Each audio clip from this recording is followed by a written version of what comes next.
the TxETDA board is happy to present our results from the 2020 TxETDA survey and show the growth of ETD programs in Texas colleges and universities over the past decade. But before I start, I wanted to give a little guidance on this. I feel like this past year we've all become super good experts at virtual platforms, but all of them are a little bit different. Here in WebEx, we wanted to remind people that if you're interested in asking a question or sharing a comment, very welcome to do so. Everyone is muted, but just send it on in the chat bubble there. So in order to do that, on the right-hand side of your screen, you'll see the chat button. And the little quirk is just to make sure that you've selected all panelists or everyone. Either is fine, depending if you want to say it to everyone or just to the people presenting. And then that way we'll be able to see it going forward, okay? And I would love to share a little bit about TxETDA before the webinar itself. So TxETDA is the Texas Electronic Theses and Dissertation Association. It was founded in 2009, and it is free and open for all to join. The main requirement is to be a part of our low-volume listserv, where we can ask questions and share articles and things like this webinar with everyone. Our website is also available with more information at TxETDA.org. Although I will point out right before this webinar started and I tried to click on it, the database was having a little difficulty. So it's down right now, but hopefully by this afternoon, it will be good again. Our current board members are Billy Peterson-Lugo, Colleen Lyon, Shelley Barba, Yumi Ohira, Kimberly Keaton, and Holly Basine. Yes, that one always tricks me up. And our mission, ever since the foundation in 2009, has been to provide a network of support for ETD professionals in the state of Texas and to connect them with organizations and resources that enrich the work that they do. Of a kind of exciting note, we're getting a new logo soon.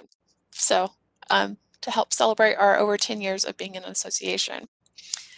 Today's presenters for the webinar, getting down to the business of today, are Colleen Lyon of University of Texas and Shelley Barba, myself, of Texas Tech University.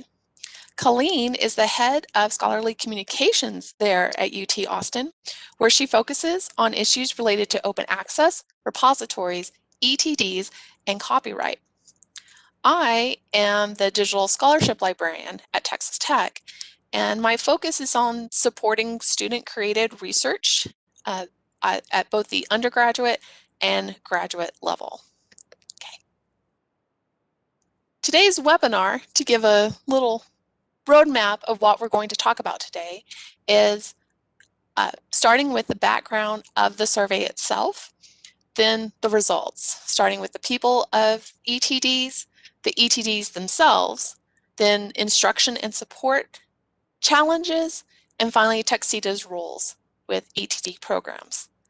And with that, I'll hand it over to Colleen to begin the talking. Okay, hi everybody. To start out, I wanted to give you all a little bit of background on the survey itself. Our audience for this survey are basically all of the institutions of higher education in Texas that have graduate programs and that manage theses and dissertations. We first sent the survey out in 2009. We did it again 5 years later in 2014, and then we did it for the third time last year in the winter of 2020. As far as we know, this is the longest running survey of the institutional approaches to theses and dissertations. It is definitely the longest running survey on Texas institutions. We can say that with 100% confidence. And we're excited to be able to share the results of these surveys with you today. So just a little bit about the people that are involved with ETDs. Hopefully for all of you, this is not a surprise. We, of course, have the students and the faculty who are a critical part of this process. The students obviously writing the works, and then the faculty guiding that work and providing advising support for it. On the graduate school side, we have all of the folks who are involved in setting policies and reviewing theses and dissertations, who work with the graduate students in their programs, who are the ones managing all of the deadlines and whatnot. And then in the libraries, for the most part, we have the repository and cataloging staff who are involved in managing the receipt and then the publishing of theses and dissertations. So a quick thanks to everyone who responded to our survey this year, or sorry, actually last year. We anonymized all of the results, but we did want to have an opportunity to thank you all for taking the time to participate in the survey and to help us kind of see how the ETD environment has changed over time. So we'll get a little bit into the actual results from this last year's survey. We identified 49 different institutions in Texas that are producing theses and dissertations, and we sent out an invitation to those institutions in January of 2020. We looked up contacts in the graduate school and also in the library so that we could make sure that we were hitting both sides of what we know to be the kind of foci of ETD activity on each campus. And we received 36 responses from 31 institutions, so 63% response rate. I will mention, I should have mentioned it a couple slides ago, that I'm going to say graduate school a lot. And I know that that's not the term that gets used at every single institution. I know some places it's a graduate office, it's a graduate college. So when I say graduate school, I mean the side of the institution that works directly with the graduate students. So my apologies if graduate school is not what it's called at your institution. So let's get into who's actually reviewing these theses and dissertations. And so who's doing the process of reviewing those completed theses and dissertations? Is that centralized or is it decentralized? And we can see here data from both 2014 and 2020, which indicates that for the most part, this is a centralized activity. It's not something that's happening all across campus. It's happening in one individual office. Some of the other responses that we got were that the dissertation process was centralized, but that theses were handled by individual departments. So kind of distinguishing between the two levels of submissions.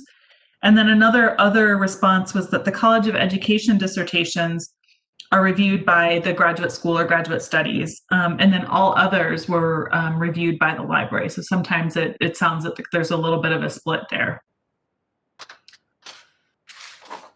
And if we look at which actual office is involved in reviewing the theses and dissertations, and mostly in the ETD administration, like who's primarily responsible. In 2020, it looks like it's relatively evenly split between the graduate school and the library, with 29% each saying that they are the primary entity responsible. And then 35% of folks said that there was a shared responsibility between the graduate school and the library. Not a whole lot of unknowns or others in that particular category. If we look back at 2014 data, it shows a higher percentage of graduate school responsibility. And so that's an interesting change over the last 5 or 6 years of maybe more of a little bit of an even split between graduate school responsibility and library responsibility. So if we start to get into how many theses and dissertations are being submitted and processed each year, and we look at the 2020 data, it ranged from a low of 5 ETDs per year all the way up to 1,325. And, most folks are, of course, estimating this a little bit, so we don't have exact numbers, but we do have pretty close numbers because I'm sure at both ends of the spectrums, people are very familiar with the volume of requests that are coming in. In 2020, we see a relatively even distribution. Now, of course, the under 50 category is the highest, and the 450 plus is the lowest.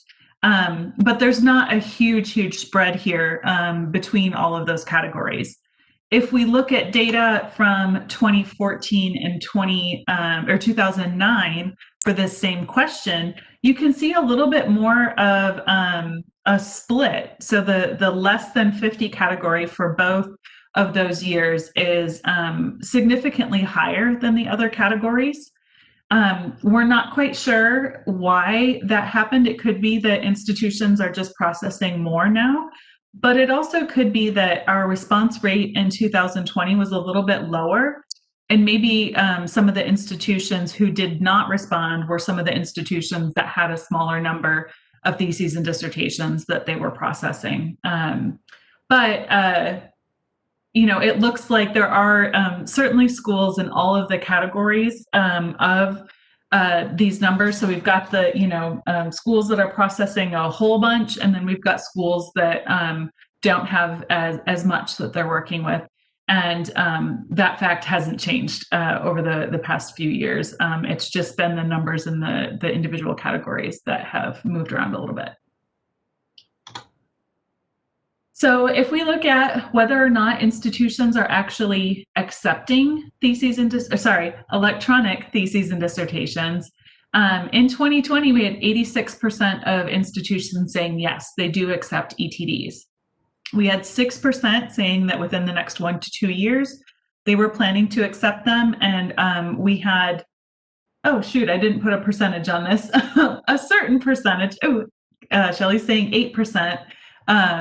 Saying that they accept both print and electronic. It's difficult to tell on this bar chart, but there's basically no institutions, or it's a pie chart, it's not a bar chart. There's basically no institutions that are not accepting ETDs and not planning to accept ETDs. So overwhelmingly, institutions are saying, yes, this is something that we do. If we look back at 2014 and 2019, the numbers are very different. So back in 2009, only 40% of institutions were accepting electronic. Another 40% were planning to within the next 1 to 2 years. And then there was 20% that were just saying, no, we're not doing it. That moved definitely more into the ETD category in 2014. So there was a big difference between the 2009 and the 2014 survey.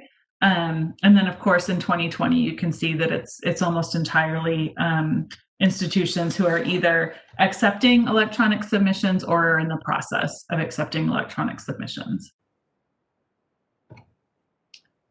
And so if we start to look at the systems that institutions are using in order to process these ETDs, in 2020, it's primarily Vireo, which is an open source ETD submission software that is shepherded. It was written and is shepherded by the Texas Digital Library and is used by most of the institutions who responded to our survey. 28% are using ProQuest, which is kind of the other big solution. And there was actually no institutions that said that they were using the ETD DB software, which is something that used to be, I think, more popular, but is not showing up in our survey results. The folks who said none are probably using a combination of email and web forms and, kind of maybe other homegrown solutions as opposed to an actual software that's designed to manage the ETD process. If we look back in time at this particular question, back in 2009, ProQuest was the dominant tool that people were using. Vireo was being used, but only at about 19% of our respondents. Then in 2014, we get more of an even split between ProQuest and Vireo. And as we showed in 2020, it's now Vireo that is the #1 tool that Texas institutions are using to manage the ETD process in their workflows. So for those institutions who do not yet have an ETD system, or who perhaps are transitioning to a new system, they again are looking at Vireo as the tool that they are going to want to use. ProQuest, again, a number 2 choice. A lot of folks not yet knowing what it is they might want to switch to. And in 2014, again, not too different on the numbers, other than the fact that Vireo was a little bit higher, I suppose, in 2014, but relatively even numbers there. So switching kind of gears over to the repositories that folks are using to share their ETDs, so to make them public so that other people can see them. In 2020, we can see that DSpace is the dominant solution. DSpace is an open source tool that's used by hundreds, if not thousands, of institutions around the country. And it is definitely something that's showing up here in our survey results. For people, or for institutions who are Texas Digital Library members, DSpace hosting is one of the services they have. So that that could be a factor in our results, as I know that there are a lot of TDL members who responded to our survey. Digital Commons was the number 2 choice, with ProQuest pretty close at the number 3 choice. Some of the other responses included locally developed systems. Somebody also said that they use DSpace plus ProQuest. So we have a few folks who are using multiple solutions, and then there was one response that said they were using Content DM. If we look at the 2014 data, DSpace was also a big chunk of the responses in 2014, but ProQuest had a larger slice of the pie 6 years ago than they do now. You know, it could be people just kind of making more of a switch to fully open access. We didn't ask a question about why folks may have switched from one tool to another, so it's kind of hard to speculate on that. But DSpace is definitely taking up more of the pie this year than they were 5 years ago. So if we get into the kinds of instruction, ETD instruction that's being offered to students, that hasn't changed a lot over the years. So 2020, our top choices were instruction around formatting of theses and dissertations, helping to address situations around copyright and fair use, and then also helping students understand publication and author rights. Those are basically the same top choices from 2014, formatting, copyright, and publication and author rights. It looks like citation management has also been a pretty popular topic over time, but you can see some of the other ones, data management, research identifiers, and some of the other included instructions on using ProQuest for submissions, academic integrity reviews and what those look like. Some schools have theses and dissertation information seminars and boot camps. So there's some variety there in the other category, but formatting is definitely our winner here. When we get into how that instruction is delivered to students, written guidelines are overwhelmingly the number 1 choice. I think the asynchronous nature of those is definitely something that probably appeals to both students and to the entities that are delivering that training. Workshops, meetings, templates, and tutorials were also popular choices in both 2020 and in 2014. This 2020 survey was administered before COVID kind of took over everything. And so it would be interesting to see if the workshops category was perhaps lower now, and maybe online tutorials and written guidelines perhaps even higher. Hopefully this will no longer be an issue the next time we do this survey, but we can definitely see that written guidelines are popular. If we look back to 2009, We, still see written guidelines being our most popular choice at 26%. Downloadable templates, individual meetings, and workshops were rounding out the top four. So the method of ETD instruction delivery hasn't really changed that much over time. Who provides that instruction? So primarily here, it's the graduate school and the library. We also have some institutions that have the writing center involved. Some of our other responses included academic colleges that are beyond the graduate school, and also the Teaching, Learning, and Professional Development Center, but mostly in the graduate school and the library. If we look at that question for 2014 and 2009, again, you can see the library and the graduate school are the top two choices. In 2009, it was 70% graduate school and only 17% for the library. Getting into the technical support question. So if you have ETDs, who provides that technical support to students who are having difficulty either submitting their files or kind of getting things together? And it's, again, the graduate school and library that are kind of splitting those responsibilities. It looks like technology support comes in at about 12%. And our other responses included ProQuest. So some institutions are leaving that up to ProQuest to troubleshoot those situations. And academic colleges was one of the other answers. If we look at 2009 and 2014 for that question, we can still see that the graduate school and the library were top choices. But in 2009, technology support represented 24% of the respondents who said that's who's providing the support. It was 16% technology support in 2014, and I'm going to go back a slide again. It was only 12% in 2020. So the share that technology support is handling as far as technical questions for students has gradually gone down over time, and it's been taken up by the graduate school and the library.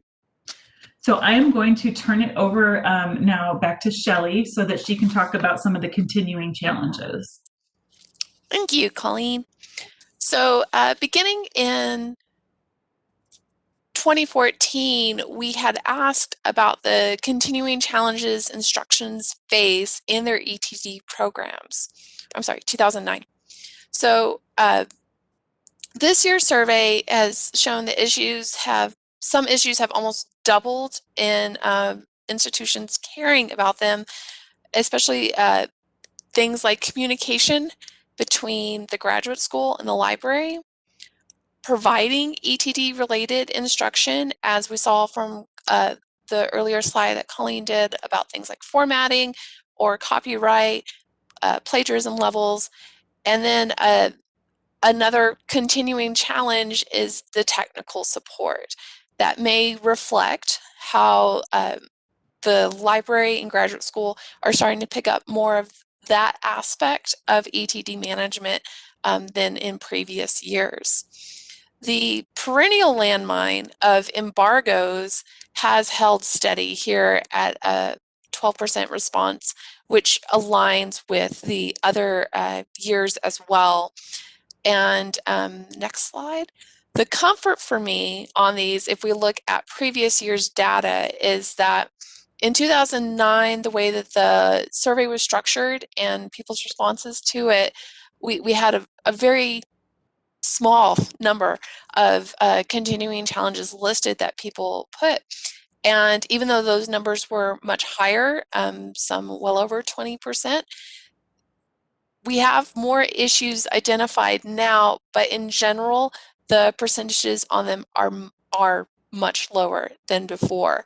And I think that's probably reflective of any program as it develops over time, or technology as it develops over time, is we're seeing these new type of issues, but have a better sense of how to handle them, so it doesn't feel like such a continuing problem. Next slide. As I as I tried to mention, in 2014, we started accepting more qualitative responses to ETD programs about, well, the issue is ETD programs across institutions are very widely varied.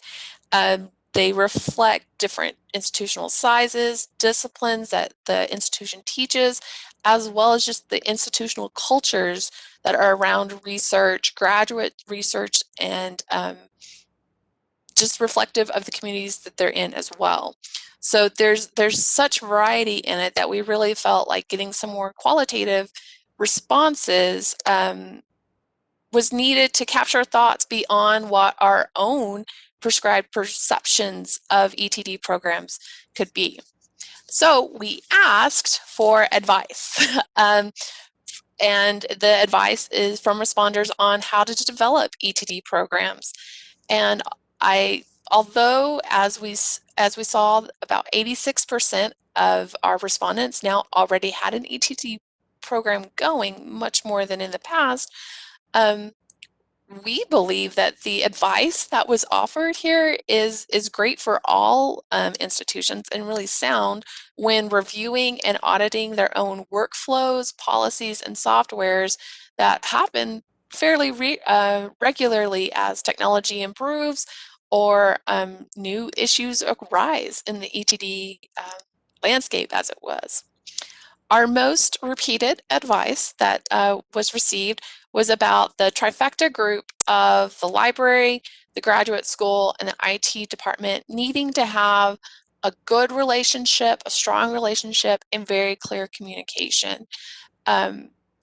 We had the next most common response that we had multiples of was about asking questions and thinking through workflows that and documenting then those workflows of providing templates, providing supplementary materials not only to the graduate students who are writing their thesis or dissertation, but also the faculty and staff who are involved in the process itself.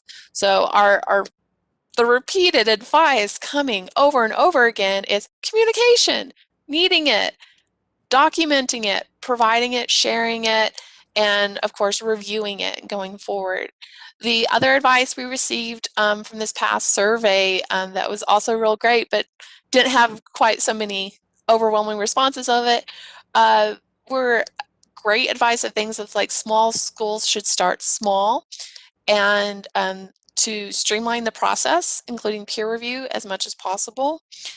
And the belief that we've had, at least for over a decade, is that electronic submissions are far more efficient than paper in going from it, and to use the resources that are available, both with TDL, TxETDA, US ETDA, and other works that have been put out there to go forward, things like the ETD lifecycle management documentation, and I believe like the ETD teaching toolkit that's provided.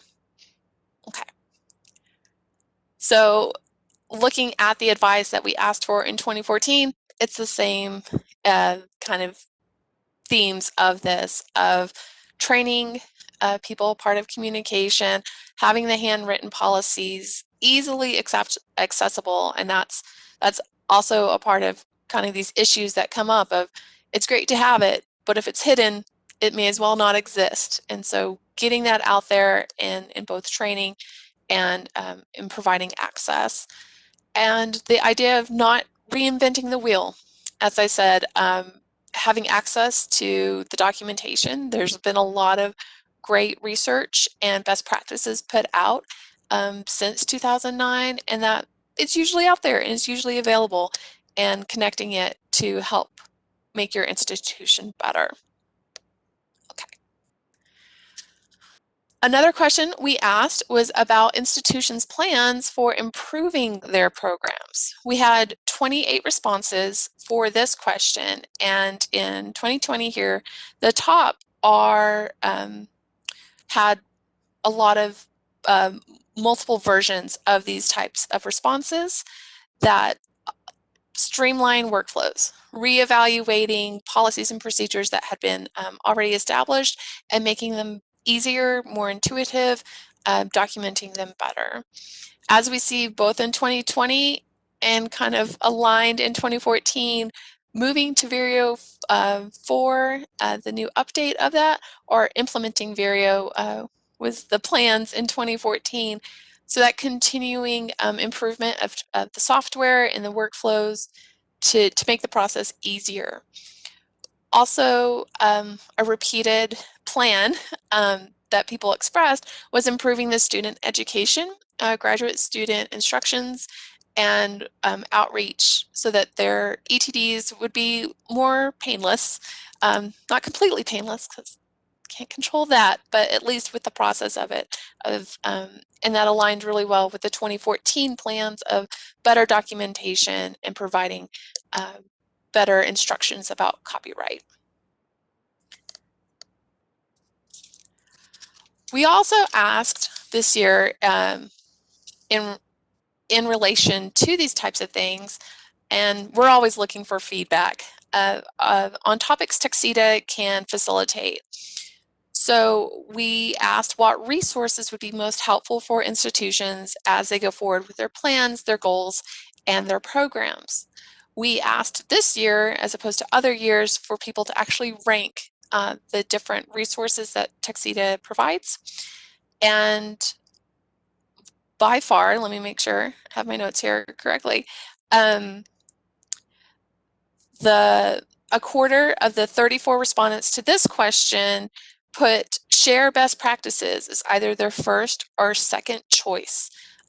So by far it was the thing that people have said is most important to them that they would like.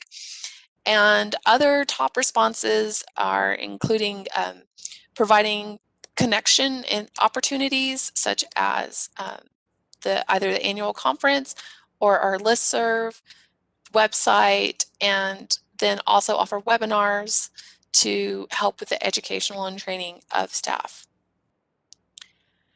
And finally, or next slide, comparing that with when we first asked this question in 2014, it's along the same lines. Share best practices, procedures, and policies were the resources people would really like from TxETDA, and followed by our website, wikis, blogs, and the annual conference. TxETDA has not been able to host a in-person conference since 2016, but we are hoping that in the future, post-pandemic, that we will once again be able to come together and share best practices and our advancements of workflows, because it's also just a great opportunity to connect with people, which I think we are all really wanting now.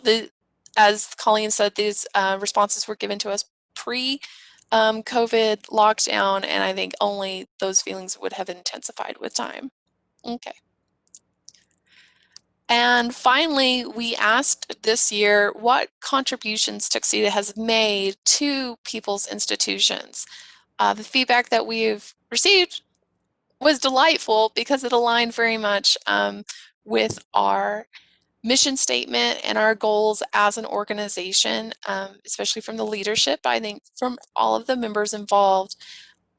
The largest one that was repeatedly said was encouragement, that having this group together has helped other people in developing their ETD programs or refining that. Also, great contributions have been the knowledge of other institutions, programs, and solutions, again, sharing those best practices, and to be a resource for starting ETD programs at their institutions. Of course, training and education through our webinars, and finally, that big word that we keep saying all the time, communication, communication. Often at different institutions, even institutions of a larger size, the number of people who actually work on ETDs is relatively small, and having like souls, even at just very far away on the other side of the state, who can understand these issues has been very helpful for people, and we're glad that we've been able to have that contribution for the group as a whole. So that is the end of our survey, of our questions and the results of it. I really want to thank you for spending this time with us today. Our presentation slides will be available at the following address that you'll be able to find through our website, which is an easier web page to remember, TxETDA.org. We also have a link there to our 2014 survey presentation. A recording of this video will be available on our YouTube channel as well.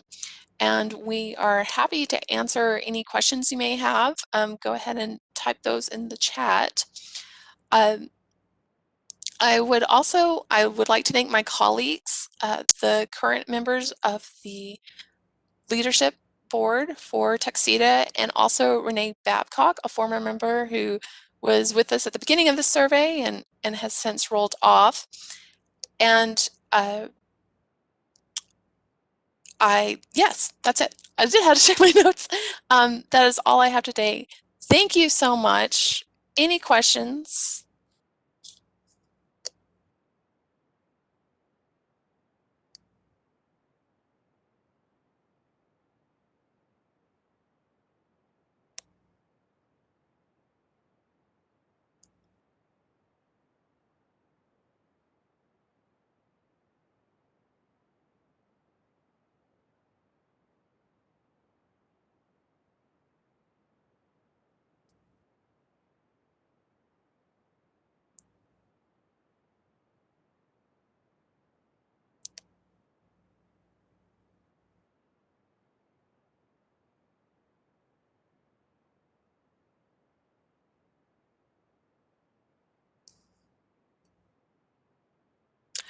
Okay, a question has come in.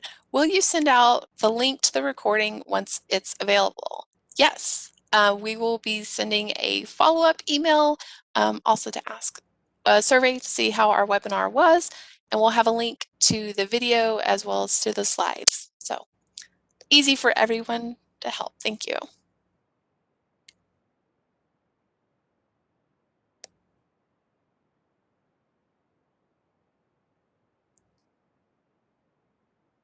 Give a few more seconds if anyone else has a question. Being comfortable with the silence. All right, another question has come through. Do you think there will be another survey in 5 years? I am optimistically saying yes. I think this is of such value to have a developing picture of ETDs in Texas. Colleen, what do you think? I've just been rambling. I agree with you 100%. As you were talking, though, I was wondering if our next survey might focus less on whether institutions are doing ETDs and maybe focus a little bit more on specific aspects of their programs. But yeah, absolutely. Let's do it again. I think that's a really good point, and I'm just so delighted in seeing like the development of ETD programs over the past decade in Texas, of it going from almost like an experiment and like, oh, is this going to work, to being such a standard, and also just thinking of how it changes, and that, you know, if we don't write it down and we don't ask, it's very easy to forget. It's very easy to forget that that time, or even I feel it's easy for people to think that their struggles and problems are only theirs and not realizing, oh, many institutions that I think have it all together, they're struggling with this as well. So I think there's great value in that. Agreed. Okay.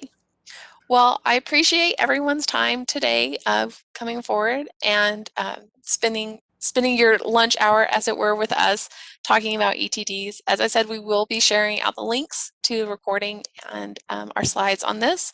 And if you have any other questions, feel free to contact us. We're happy to oblige. And with that, I hope you have a great day.